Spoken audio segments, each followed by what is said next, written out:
उज्जवल Bharat news, देश की प्रखर आवाज। मध्य अफ्रीका मलावी के बाद अब कथाकार प्रफुल्ल शुक्ला जी पहुंच गए हैं ईस्ट अफ्रीका यानी पूर्व अफ्रीका के केन्या देश में। हमारे देश भारत की संस्कृति, रीति रिवाज, पूजा पाठ को पूरे विदेशों में कथा के माध्यम से अंतर्राष्ट्रीय कथाकार जो नवसारी जिले के खैरगाम तालुका से बिलोंग करते हैं वो अब पहुंच गए हैं ईस्ट अफ्रीका यानी पूर्व अफ्रीका के केन्या देश में अपने कथा के माध्यम से भारतीय संस्कृति, भारतीय परंपराओं को और भारतीय रीति रिवाजों को विदेशों तक पहुंचाने का कार्य, सकारात्मक कार्य करने के लिए। कथाकार प्रफुल्ल भाई शुक्ल की 828वीं भागवत कथा का मंगल कार्य केन्या के नाकुरू में शुरू हुआ। कथाकार प्रफुल्ल भाई शुक्ल की 828वीं भागवत कथा आज पूर्वी अफ्रीका के केन्या के नाकुरू में 105 साल पुराने राधा कृष्ण मंदिर में शुरू किया गया। इससे पहले रिंकू भाई शाह, किशोर भाई शाह के आवाज से ग्रैंड पोथी यात्रा शुरू की गई, जिसमें कलशधारी बहनें, हिंदू महिला विंग और सनातन हिंदू भाई बहन शामिल हुए। हिंदू परंपराओं के अनुसार दीप प्रज्वलित भाविनीबेन सेठ द्वारा किया गया।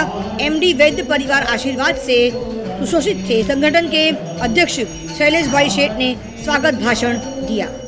मुख्य मेजबान दिनेश भाई शांतिलाल दवे जो यूएसए से, और उन्होंने स्वाति बेन का प्रतिनिधित्व किया। पूजन तथा भद्रेश भाई व्यास द्वारा किया गया। आचार्य अशोक भाई वलंगर, किशन दवे, महेश भाई राजगुरु, पंकज भाई शुक्ल द्वारा मंत्रों का जाप किया गया। कथाकार प्रफुल्ल भाई शुक्ल ने रुस्तम से कहानी की बधाई देते हुए कहा कि भागवत जी भगवान कृष्ण के बहुत ही वाकपटू रूप है और इस प्रकार से भागवत दशांश यज्ञ पूरा किया गया। मिशेल भाई शेठ, चांदनी बेन शेठ और उनके परिवार द्वारा उनके निवास स्थान में शेठ बहनों के द्वारा सकारात्मक संपूर्ण सहयोग मिला।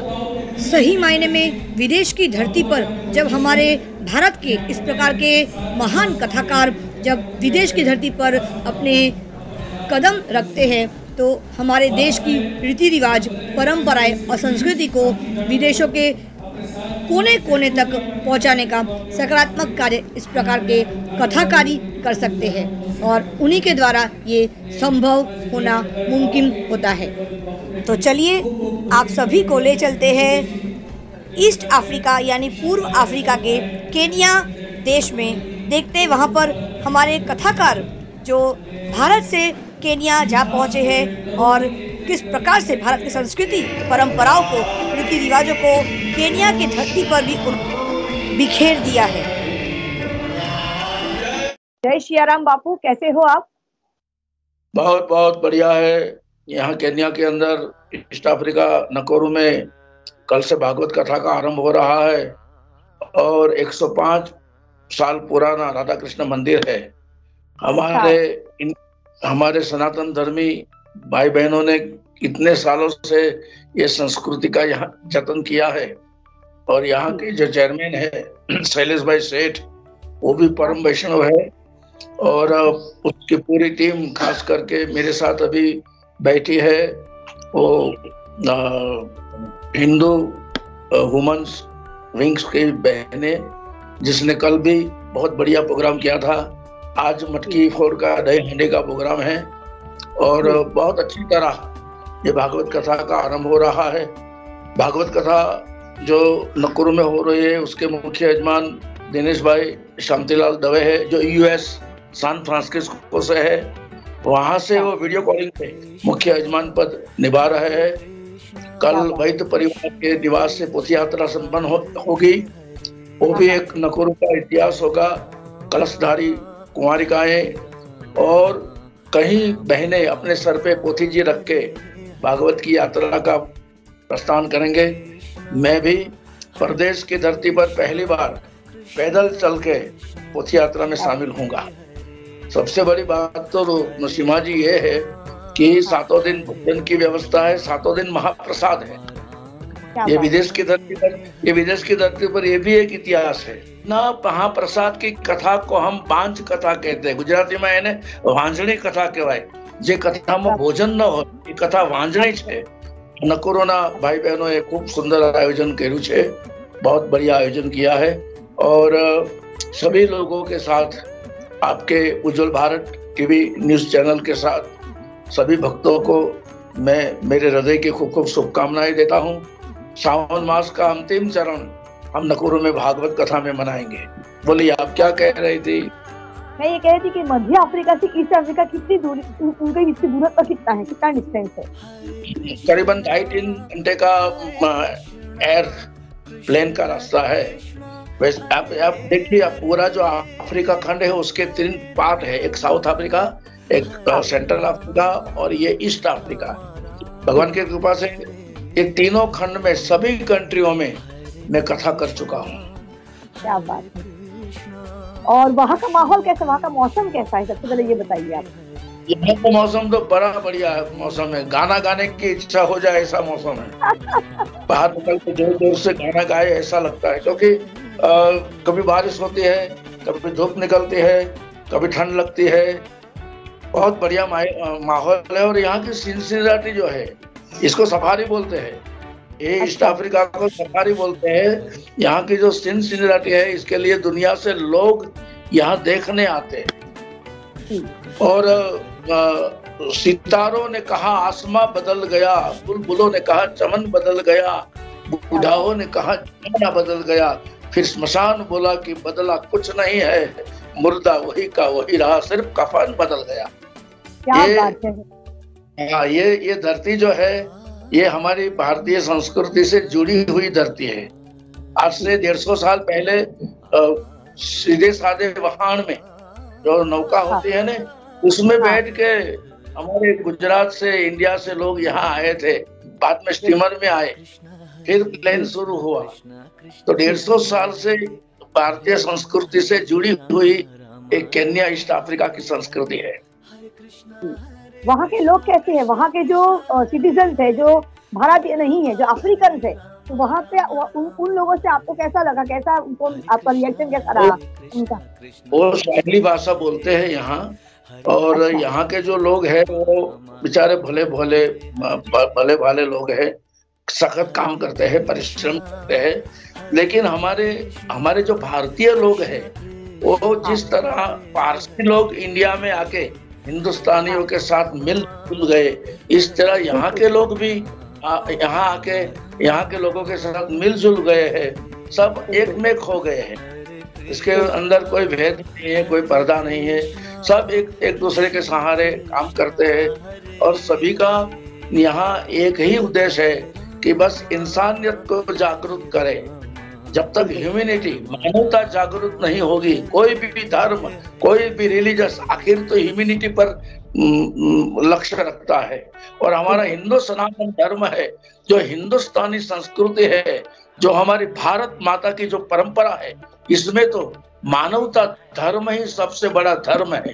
और इस धर्म का जतन करने के लिए यहाँ के हमारे भाई बहन सब जुड़े हुए हैं। और ये भागवत कथा का उद्देश्य भी है कि राधा कृष्ण टेम्पल के लिए हम कुछ करें और उसके साथ साथ हमारे धर्म और संस्कृति को हम बनाए रखें। जन्माष्टमी का पर्व कल ही हुआ है, तो मैं चाहती हूँ कि एक भजन हो जाए, 2 या 3 लाइन गुनगुना देंगे ना तो बड़ा अच्छा लगेगा। कैसे आओ रे कन्हैया तेरी गोकुल नगरी, बड़ी दूर नगरी, दूर नगरी, बड़ी दूर नगरी। सखी संग आऊं तो शर्म मोहि लागे, सखी संग आऊं तो शर्म मोहि लागे, अकेले आऊं तो देखी सारे नगरी, बड़ी दूर नगरी।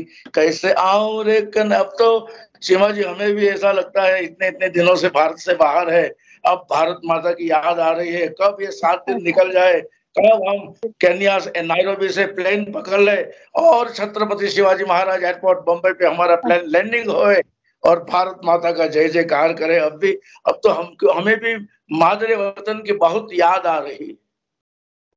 अभी मैं आपसे मुलाकात कराता हूँ। ये चेयरमैन श्री के धर्मपत्नी और यहाँ के विमेंस विंग्स के बड़े अच्छे आगेवान हैं। हमारे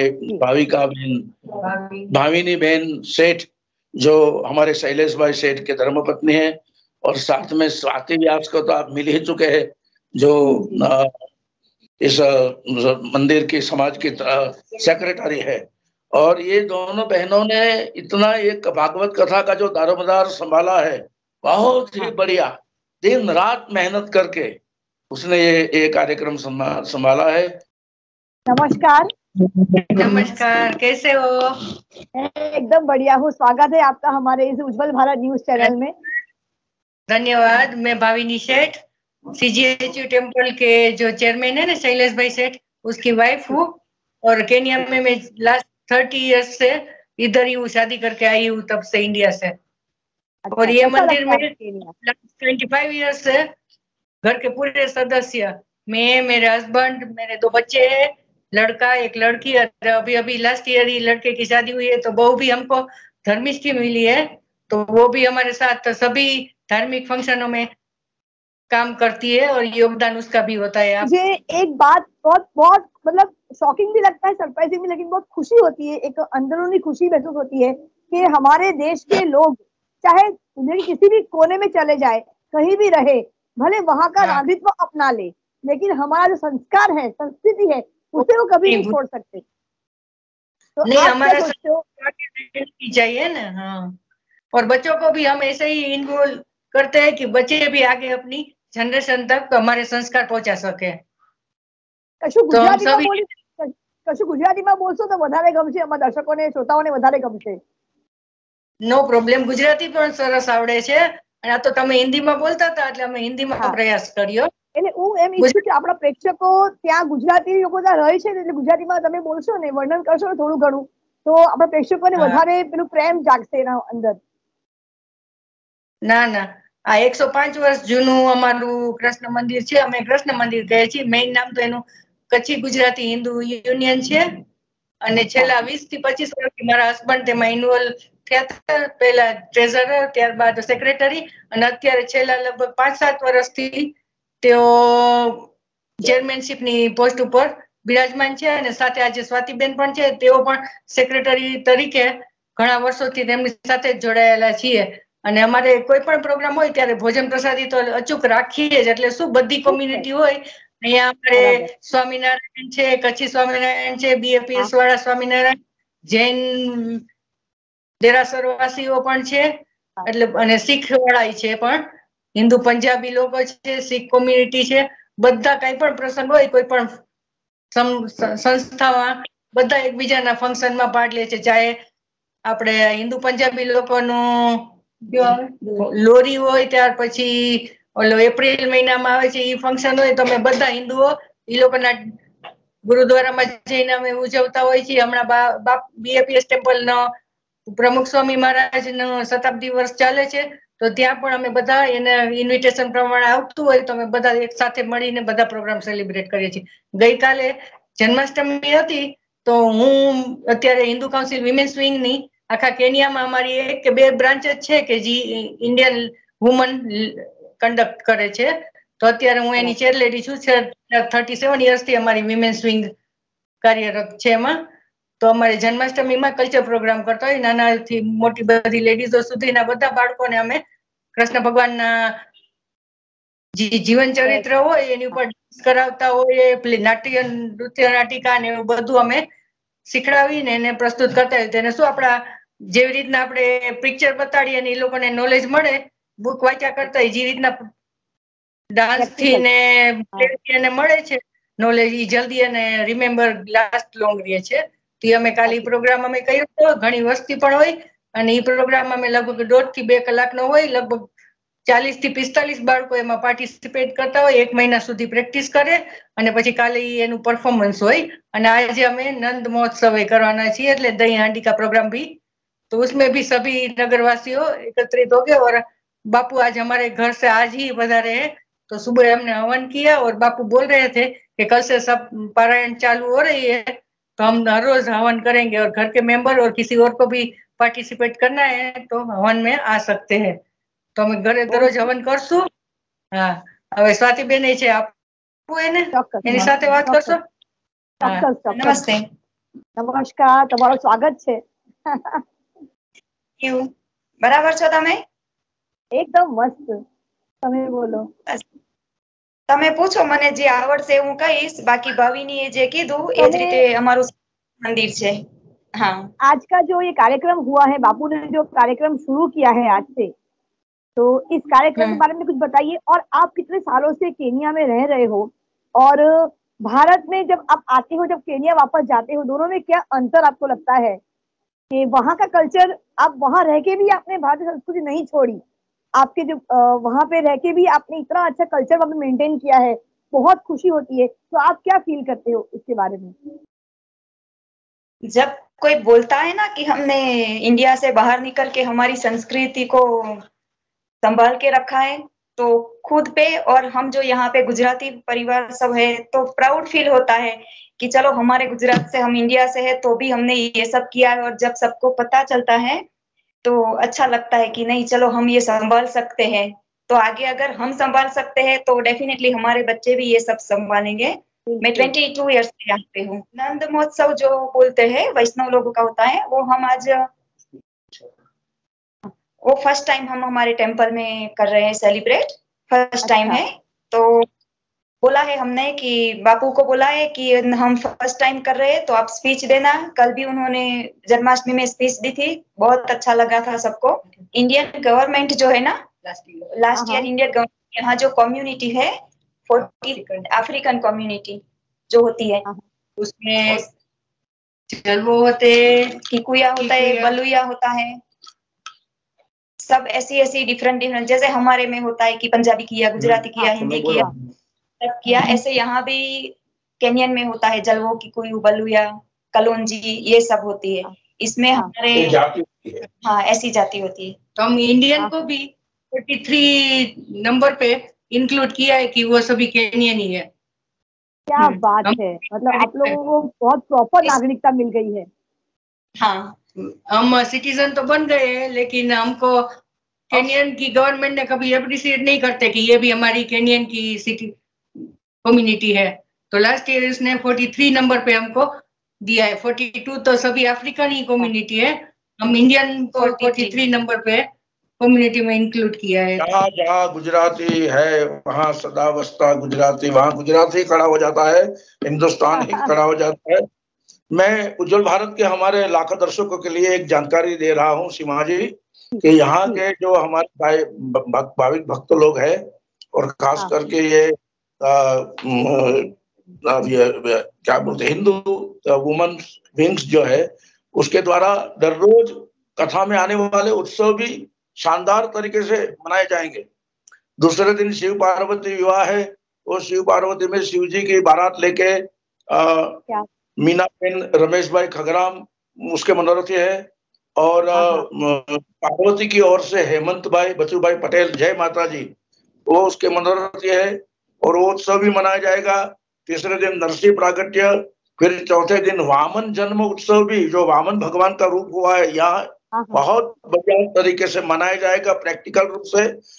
और कृष्ण जन्म उत्सव तो ऐसा मनाया जाएगा कि ये नकुर के इतिहास में एक यादगार बन जाएगा. फिर गोवर्धन पूजा उत्सव, और छठे दिन रुक्ष्मणी विवाह उत्सव, और सातवें दिन सुदामा चरित्र. इस 7 दिन का उत्सव बहुत बढ़िया तरीके से यहाँ नकुर के हमारे सनातन धर्मी भाई बहन मनाने जा रहे हैं.